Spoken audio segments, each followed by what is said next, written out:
Hey everyone, it's been a while since I've done like a more wearable, suitable look for daytime, and so that's exactly what I did today. I didn't use any kinds of browns or bronzes on my eye to just change it up because I know that's what I often wear. I often wear browns and bronzes and beiges and just, you know, typical neutral colors like that.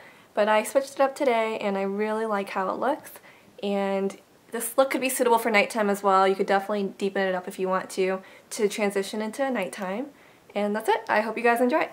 So I've already applied my foundation. Shout out to Noviel34 for the idea of using the Clinique Dramatically Different Moisturizing Gel and mixing that in with a foundation to create a tinted moisturizer, which is exactly what I did. I love the idea. My skin still looks like skin, yet I got the coverage that I like, and so I'm very happy about that. Thanks for the idea. And then just on some spots that need a little bit more coverage, like little red spots, I just applied my Sonia Kashuk Hidden Agenda Concealer Palette, that greenish tinted shade, because it's great to counteract with any like redness on your face. Now I'm going to fill my brows like I normally do using MAC's Copperplate shadow.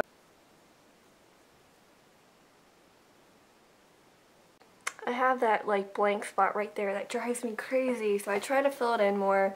I could always use a darker pencil or something, but I don't really want to. So I just try to really fill in that spot a little more so that it doesn't look as empty. I'm going to use the Stila Silk Eyeshadow Wash in Kitten all over my lids. It kind of works nice as like a primer too, and it's just a very sheer wash of color. Like at first when you apply it, it might look very pigmented, but once you smooth it out with your fingers or a brush, it's very sheer. But I just like that it gives that really slight hint of shimmer across the lids. So I'm just smoothing that out. Now I'm going to go over the inner part of my lid with this Laura Mercier shadow in Rose, and it's a very just kind of like soft peachy golden color. So just pat that over the lid. It's just a really subtle color, and it helps tone down that shimmer on the lids. I'm going to go in with a charcoal color, and this is from the Wet n Wild Color Icon palette in Lust. So I'm just going to pat this on.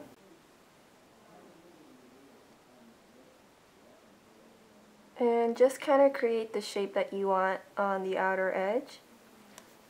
For those of you who don't have that much space between your lash line and the brow, just bring up the color high enough so that when you open your eyes you can still see that color, and just bring it a little bit higher. And I just make sure that the strongest concentration of color, the deepest, is always on the outer edge. And don't worry about blending just yet, we'll go back and blend later. I'm going to take the tip of the brush, dip it into that charcoal color, and just slightly smudge that onto my lower lash line as well. Some of you may find this to be too dark for your eyes, or if you have an eye shape that kind of droops down, don't go too thick at the bottom because that's only going to drag your eye down even more. Now for those of you who mentioned that you're always afraid of over-blending and bringing the color up too high and it just looks like you got punched in the eye, try using something smaller to blend out the harsh edge. And I'm just using this pencil brush by Sigma, and it's the E30. And just go along the outer edge and just lightly blend that out. And it doesn't have to be overly blended out, but as long as it doesn't look harsh, then it'll work just fine.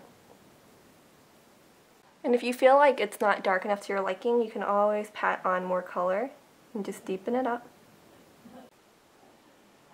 Same on the other side, just lighten it up so it's not such a harsh edge and just blend out. And this way you don't get anything blended up too high. I'm going to take the tip of this e.l.f. brush and just go into this light cream shade right here.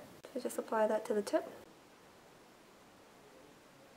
Now I'm just going to apply gel liner to my upper lash line and smudge a little bit to my lower lash line on the outer half.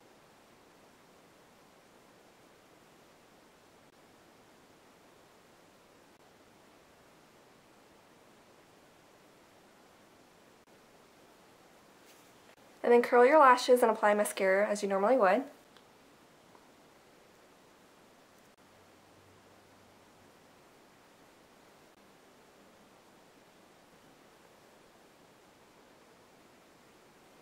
Okay, now that the eye makeup is done, I'm going to work on the rest of my face makeup. I'm going to use this discontinued, unfortunately, MAC blush in Emote to contour certain parts of my face, just to give more dimension to my face. I'm just applying it to a little bit below the cheekbone area and overlapping it a bit.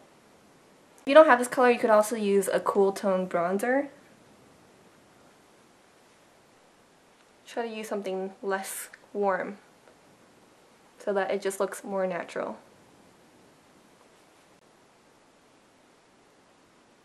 Kind of along the hairline.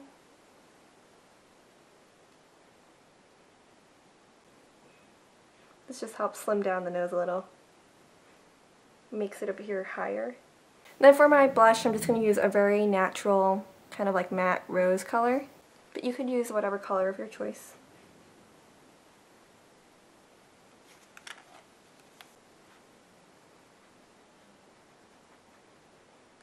And then for the lips, I'm going to use this Revlon Colorstay lipstick in Luscious Rose. It actually does have a bit of shimmer to it, which I normally don't wear, but just switching it up and kind of sticking with the rose theme. Just gonna apply that across the lips. And put a light touch of gloss. This is just Revlon's Superlustrous gloss in Coral Reef. And I really like these because they're so pigmented.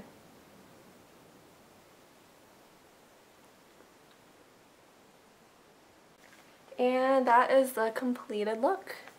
It's a great daytime look. It's not too bold, not too strong, but it's still kind of noticeable. So I really hope you guys enjoy it. Stay tuned for more tutorials and have a great one. Bye!